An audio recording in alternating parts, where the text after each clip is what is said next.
Hello friends, welcome to our class. आज हम start कर रहे हैं एनसीईआरटी साइंस क्लास 6 चैप्टर 4 वस्तुओं के समूह बनाना। अब हम बात करते हैं हमारी चारों ओर की वस्तुओं की। हमने देखा है कि हमारे भोजन तथा वस्त्रों में बहुत अधिक विविधता है।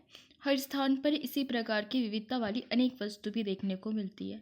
हम अपने चारों ओर कुर्सियाँ, बैलगाड़ियाँ, साइकिलें, खाना पकाने के बर्तन, पुस्तकें, वस्त्र, खिलौने, जल पत्थर तथा अन्य बहुत सी वस्तुएं देखते हैं। इन सभी वस्तुओं की आकृतियाँ, रंग, वर्ण तथा गुण भिन्न भिन्न होते हैं। जैसे अगर आपने फल देखे होंगे तो कुछ फल मीठे होते हैं, कुछ खट्टे होते हैं। तो सबके रंग में, स्वाद में या फिर गुण भी अलग अलग हमको देखने को मिलते हैं। अपने चारों ओर देखें तथा गोल आकृति की वस्तुएं पहचानें। हमारी इस सूची में विभिन्न प्रकार की गेंद जैसे रबड़ की गेंद, फुटबॉल तथा कंचे सम्मिलित हो सकते हैं। यदि हम अपनी सूची में लगभग गोल वस्तुओं को भी सम्मिलित कर लें तो इसमें सेब, संतरे और घड़े जैसी वस्तुओं को भी रखा जा सकता है। मान लीजिए हम ऐसी वस्तुओं पर ध्यान दें जिन्हें खाया जा सकता है, तब हम इस सूची में उन सभी मतों वस्तुओं को सम्मिलित कर सकते हैं जिन्हें हमने अध्याय 1 की सारणियों 1.1, 1.2, 1.3 में सूचीबद्ध किया था। ये भी हो सकता है कि जिन गोल वस्तुओं की सूची हमने अभी बनाई है उनमें से कुछ वस्तुएं इस समूह में भी सम्मिलित हो। मान लीजिए हम प्लास्टिक की बनी वस्तुओं का एक समूह बनाना चाहते हैं। बाल्टियाँ, लंच बॉक्स, खिलौने, जलपात, पाइप, नालियाँ तथा इसी प्रकार की बहुत सी वस्तुओं को इस समूह में स्थान मिल सकता है। अतः वस्तुओं के समूह बनाने के बहुत से ज़्यादा अलग अलग ढंग हो सकते हैं। उपयुक्त उदाहरण में हमने वस्तुओं को समूह में उनकी आकृतियों तथा जिस पदार्थ से वे बने हैं आदि के आधार पर बांटा है। हमारे चारों ओर की वस्तुएं एक या एक से ज़्यादा पदार्थों से बनी होती है। ये पदार्थ कांच, धातुएं, प्लास्टिक, लकड़ी, रुई, कागज, पंख तथा मृदा हो सकता है। क्या आप पदार्थों के और अधिक उदाहरणों के विषय में विचार कर सकते हैं? बैट, बल्ला, माचिस की डिब्बी, नमक, आलू। हम वस्तुओं की एक ऐसी सूची भी बना सकते हैं जिनके बारे में हम केवल सोच सकते हैं, कक्षा के कमरे में ला नहीं सकते। उदाहरण के लिए दीवार, वृक्ष, दरवाजे, ट्रैक्टर, सड़क। और चौक, पेंसिल, नोटबुक, रबड़, डस्टर, हथौड़ा, कील, साबुन, पहिया का आरा, बैट, माचिस की डिब्बी आदि हम एक कक्षा में ला सकते हैं। इस संग्रह से उन सभी वस्तुओं को अलग करें जो कागज या लकड़ी से बनी है। इस प्रकार आप सभी वस्तुओं को दो समूह में बांट देंगे। इनमें एक समूह की सभी वस्तुएं कागज या लकड़ी से बनी है, दूसरे समूह की वस्तु इन पदार्थों से नहीं बनी है। इस प्रकार हम खाना बनाने में उपयोग होने वाली वस्तुओं को भी अलग कर सकते हैं। आइए अब हम कुछ अधिक योजनाबद्ध होते हैं। एकत्र की गई सभी वस्तुओं की सारणी 4.1 में सूची बनाएं। प्रत्येक वस्तु जिन जिन पदार्थों से बनी है उनको पहचानने की कोशिश करें। इतनी लंबी सारणी बनाना जिसमें कि जितनी वस्तुएं संभव है उन सभी के बारे में सोचना, एकत्र करके लिखना एक कौतुक हो सकता है। एकत्र की गई वस्तुओं में से कुछ वस्तुओं के पदार्थों के बारे में पता लगाना कठिन लगता है। ऐसे प्रकरणों में पदार्थों की पहचान के लिए अपने मित्रों, शिक्षक तथा अभिभावकों के साथ आप विचार विमर्श कर सकते हैं। आप इन सारणी को पूरा भर सकते हैं। जैसे यहाँ पे दिया गया है, प्लेट या थाली इस्पात, कांच, प्लास्टिक या अन्य कोई चीज़ से बन सकती है। पेन प्लास्टिक या फिर धातु की हो सकती है। इसके अलावा जो 2 कॉलम है आप इनको फिल कर सकते हैं। क्रियाकलाप 2, सारणी 4.2 में कुछ सामान्य पदार्थों की सूची दी गई है। इसके अतिरिक्त अपनी जानकारी के और अधिक पदार्थ आप इस सारणी के कॉलम 1 में जोड़ सकते हैं। आप प्रयास करके अपनी जानकारी की दैनिक उपयोग में आने वाली वस्तुओं के बारे में विचार करें जो मुख्यतः इन्हीं पदार्थों से बनी है और उन्हें कॉलम 2 में सूचीबद्ध करें। इन सब सारणियों से हमें पता चलता है कि पहले हमने वस्तुओं को कई ढंग से समूह में रखा। इसके बाद हमने पाया कि हमारे चारों ओर की वस्तुएं विभिन्न पदार्थों से बनी होती है। पदार्थ जैसे यहाँ पे लकड़ी है, लकड़ी से बनते हैं कुर्सी, मेज, हल, बैलगाड़ी, इसके पहिए। या फिर कागज है, कागज से बनती हैं बुक, नोटबुक, समाचार पत्र, खिलौने, कैलेंडर आदि। चमड़ा, प्लास्टिक और रुई से जो जो चीज़ें बनती हैं इसे आप मेंशन कीजिएगा। वस्तु में ऐसी वस्तुएं भी आती हैं जो सिर्फ एक ही पदार्थ से बनती हैं। तो ऐसा भी होता है कि एक ही वस्तु कई पदार्थों से बनी हो सकती है और फिर एक ही पदार्थ के उपयोग से कई वस्तुएं बनाई जा सकती हैं। ये कैसे निश्चित किया जाता है कि किसी दी गई वस्तु को बनाने के लिए कौन सा पदार्थ उपयोग किया जाना चाहिए? ऐसा लगता है कि अभी हमें विभिन्न पदार्थों के बारे में और अधिक जानकारी प्राप्त करने की आवश्यकता है। हम बात करते हैं पदार्थों के गुणों की। क्या आपने कभी ये जानने की कोशिश की कि गिलास कपड़े का क्यों नहीं बनाया जाता? अध्याय 3 में कपड़े के टुकड़ों के साथ जो प्रयोग हमने किया था उसे याद कीजिए और ये ध्यान में रखिए कि हम गिलास का उपयोग सामान्यतः द्रवों को रखने के लिए करते हैं। इसलिए अब हम कपड़े का गिलास बनाएं तो क्या हमारा काम काफ़ी हास्यास्पद प्रतीत नहीं होगा? गिलास बनाने के लिए हमें कांच, प्लास्टिक, धातु या फिर कोई ऐसा पदार्थ चाहिए जो जल को रोक सकता है। इसी प्रकार खाना पकाने वाले पात्र बनाने के लिए कागज का उपयोग करना भी कोई बुद्धिमानी का काम नहीं माना जाएगा। तब हम देखते हैं कि हमारे द्वारा किसी वस्तु को बनाने के लिए पदार्थ का चयन किया जाना उस पदार्थ के गुणों तथा उपयोग की जाने वाली वस्तु के प्रयोजन पर निर्भर करता है। अतः पदार्थों के वो सब गुण क्या है, उसके उपयोग के लिए महत्वपूर्ण होते हैं। जो नीचे कुछ गुणों की विवेचना भी की है, जैसे दिखावट। पदार्थ प्रायों एक दूसरे से अलग दिखता है। लकड़ी लोहे से बिल्कुल अलग दिखती है, लोहे तांबे एल्यूमिनियम से भिन्न दिखता है, परंतु फिर भी लोहे तांबे एल्यूमिनियम में कुछ समानताएं होती हैं जो कि लकड़ी में नहीं पाई जाती है। पदार्थ जिनमें कुछ प्रकार की धुती होती है, यानी कि कुछ ऐसे पदार्थ होते हैं जिनमें चमक होती है और कुछ ऐसे होते हैं जिनमें चमक नहीं होती है। जिनमें चमक होती है उन्हें कहते हैं धातु, जैसे लोहा, तांबा, एल्यूमिनियम, सोना धातुओं के उदाहरण है। और कुछ धातुएं बहुधा अपनी चमक खो देती हैं और धुती ही निष्प्रभ दिखाई देती है। ऐसा उन पर वायु की नमी अभिक्रियाओं के कारण होता है, इसीलिए हमें केवल ताजे कटे पृष्ठों पर ही धुती दिखाई देती है। जब आप किसी लोहार या फिर वर्कशॉप का भ्रमण करें तो धातु की छड़ों को ताजे कटे पृष्ठों को देखने का प्रयास करें और देखें कि इनमें धुती है या फिर नहीं।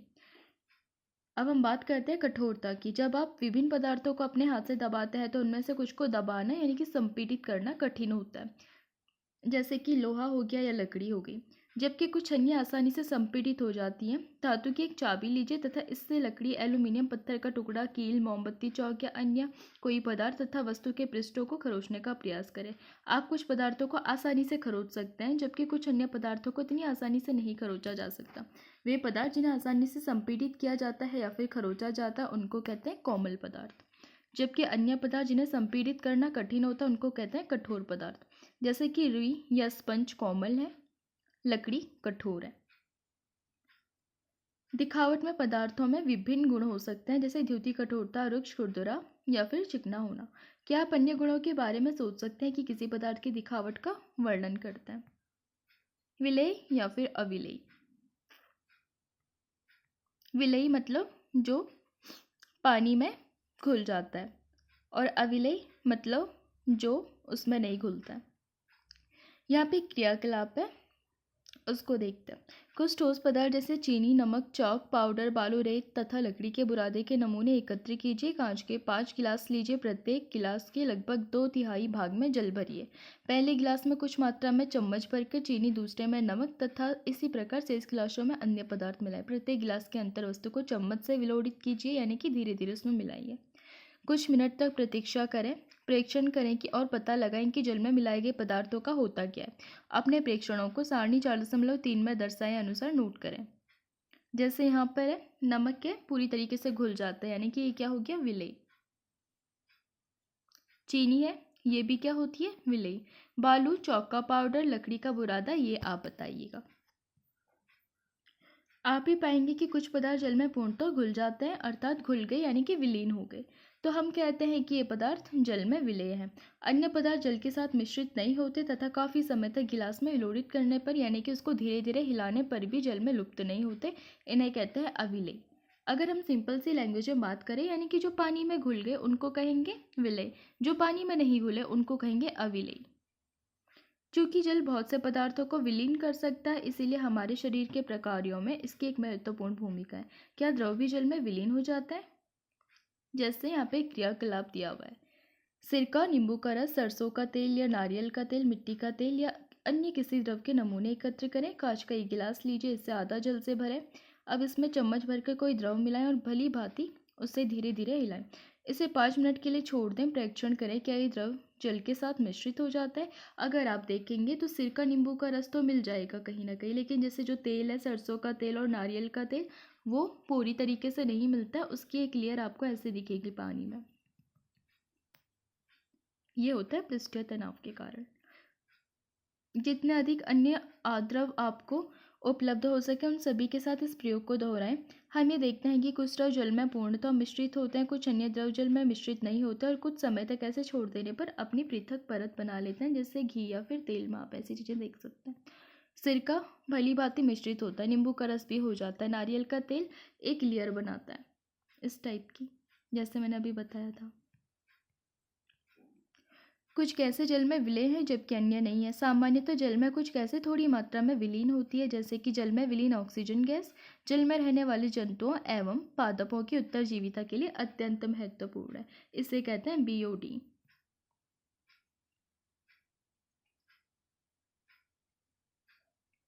वस्तुएं जल में तैर या फिर डूब सकती है। क्रियाकलाप 4 करते समय आपने ध्यान दिया होगा कि जल में अविलेय ठोस जल से पृथक हो जाते हैं। क्रियाकलाप 5 में भी आपने कुछ द्रवों के साथ ऐसा ही देखा होगा। इनमें से कुछ पदार्थ जो जल में मिश्रित नहीं हो पाए वे जल के पृष्ठ पर तैरने लगते हैं, अन्य डूबकर गिलास की तली में पहुंच जाते हैं। क्या ये सही नहीं है? हम ऐसे बहुत से उदाहरण देखते हैं जिनमें पदार्थ जल में तैरते रहते हैं या फिर डूब जाते हैं। जैसे कि आपने अगर किसी पत्ते को देखा होगा तो वो जल में तैरता दिखाई देगा आपको, और जैसे लोहे की कील आप डालेंगे तो वो एकदम से डूब जाती है। किसी तालाब की सतह पर गिरी सूखी पत्तियां, वह कंकड़ जो आप इस तालाब में फेंक रहे हैं, शहद की कुछ बूंदें जिन्हें आप गिलास के जल में डालते हैं, इन सब का होता क्या है? वो जो ही चाहता है कि आप उसे जल में तैरने वाले जल में डूबने वाले पदार्थों के 5-5 उदाहरण दें। अन्य द्रवों जैसे तेल में यही पदार्थ तैरते हैं या फिर डूब जाते हैं, इसे देखने के लिए आप किस प्रकार परीक्षण करेंगे? पारदर्शिता। आपने लुका छिपी का गेम भी खेला होगा। उन स्थानों के बारे में विचार करें जहां आप खेलते समय छिपना चाहेंगे ताकि आप दूसरों को दिखाई ना दें। आपने इन स्थानों को ही क्यों चुना? क्या आपने कभी शीशे की खिड़की के पीछे छिपने की कोशिश की? स्पष्ट रूप से नहीं, क्योंकि ऐसा करने पर आपका मैं शीशे से देखकर आपका पता लगा देगा। उन पदार्थों या सामग्रियों जिनसे होकर वस्तुओं को देखा जा सकता है उसे कहते हैं पारदर्शी। जैसे कांच हो गया, पानी हो गया और हवा हो गई, तो ये सारे हो गए पारदर्शी। इसके अलावा कुछ प्लास्टिक भी होते हैं जो पारदर्शी पदार्थों के उदाहरण होते हैं। प्रायः दुकानदार बिस्किट, मिठाइयाँ और अन्य खाद्य पदार्थों को कांच या फिर प्लास्टिक के पारदर्शी पात्रों में रखना ज़्यादा पसंद करते हैं ताकि लोग उन्हें आसानी से देख सकें।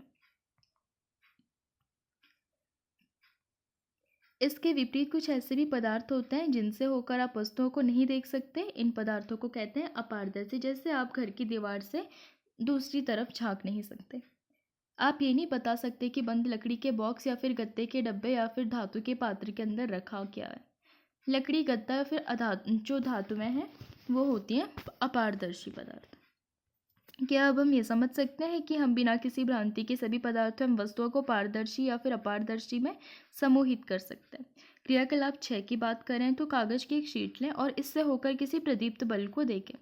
इस संबंध में अपने प्रेक्षण नोट करें। अब कागज की शीट के बीच में 2-3 बूंद खाने के तेल या फिर मक्खन डालकर इसे फैलाएं। कागज के उस भाग से जहां तेल फैलता है प्रदीप्त बल्ब को दोबारा ध्यान से देखें। अब आप क्या देखते हैं? क्या आप ये पाते हैं कि अब बल्ब हमें पहले की अपेक्षा और अधिक स्पष्ट दिखाई देता है? परंतु क्या आप इस चिकने कागज से होकर प्रत्येक वस्तु को पूर्णतः स्पष्ट देख लेते हैं? बिल्कुल नहीं। ऐसे पदार्थ जिनसे होकर वस्तुओं को देख सकते हैं परंतु बहुत स्पष्ट नहीं देख सकते, उन्हें कहते हैं पारभासी। यानी कि देख तो सकते हैं लेकिन एकदम क्लीन नहीं दिखता है। कागज पर लगे उस तैलीय धब्बे को याद करें जिसका उपयोग हमने खाद्य पदार्थों का वसा के लिए परीक्षण करने में परीक्षण किया था। वह भी पारभासी ही था। क्या आप पारभासी पदार्थों के कुछ और उदाहरण पर सोच विचार कर सकते हैं?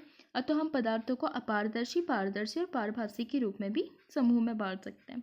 पहली किसी अंधेरे वाले स्थान पर टॉर्च के कांच को हथेली से ढकने का सुझाव देती है। टॉर्च का स्विच ऑन करके हथेली के दूसरी ओर प्रेक्षण करें। वह क्या जानना चाहती है कि क्या आपकी हथेली अपारदर्शी है, पारदर्शी है या फिर पारभासी? आप इसका आंसर दे सकते हैं। हमने सीख लिया है कि पदार्थों की अपनी भिन्न दिखावट होती है तथा इसके जल या फिर अन्य द्रवों में मिश्रित होने के ढंग भिन्न भिन्न होते हैं। वे जल में तैर या फिर डूब सकते हैं या पारदर्शी, अपारदर्शी और पारभासी हो सकते हैं। पदार्थों का समूहन उनके गुणों में समानताओं या विभिन्नताओं के आधार पर किया जा सकता है। हमें पदार्थों को समूहों में रखने की आवश्यकता क्यों पड़ती है? ताकि हम उस चीज़ के बारे में अच्छे से जान सकें। अगर हमें किसी चीज़ को पढ़ना है या फिर उसके बारे में ज़्यादा नॉलेज है तो हमें उनके वर्गीकरण की भी ज़रूरत पड़ती है।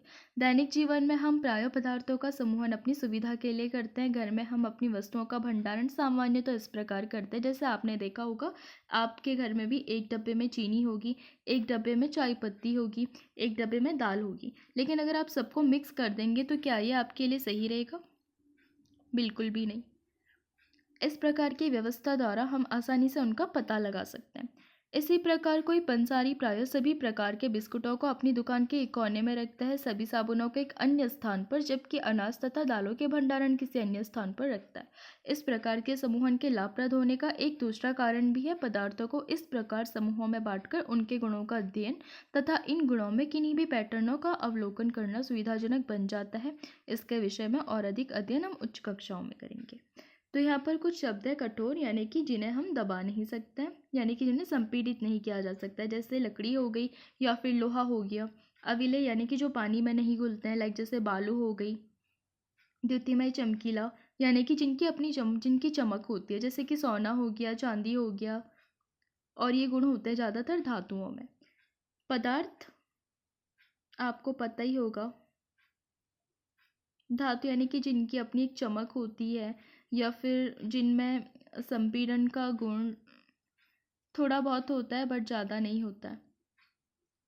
अपारदर्शी यानी कि अगर आप जिन चीज़ों से दूसरी तरफ नहीं देख सकते, जैसे दीवार।